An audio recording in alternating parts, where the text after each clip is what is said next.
In this video, we're going to work out the volume of a prism.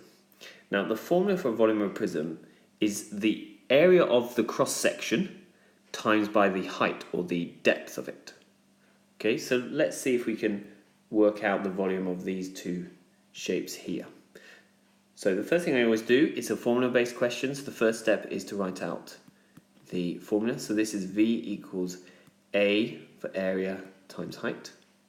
So V equals, sub in my values, so the area of the face, cross-sectional face is 12, times the height or the depth is 3.5. Put that, and the volume is 42 centimeters cubed. Now, you're not always given the area of the cross-section. Sometimes you need to work it out. So, for instance, in this right-angled triangle prism, I'm going to have to work out what the area of the right-angled triangle is first. So let's do that. So the area of a right-angled triangle is A is equal to a half times B times H.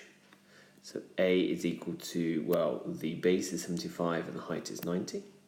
So we're going to get half times 75 times 90. Put that into my calculator and I'm going to get 3,375 centimeters squared. So now I have the area of the cross-section. I can now times it by its height. So we're going to have volume is equal to A times H. So volume is equal to 3375 times, well, if you look here closely, the height or the depth is given in 2.4 meters. Now we need to change that into centimeters if we're to use it. So that would be 240 centimeters because all the other measurements are given in centimeters. And if I work that out, I'm going to get 110,000 centimeters cubed.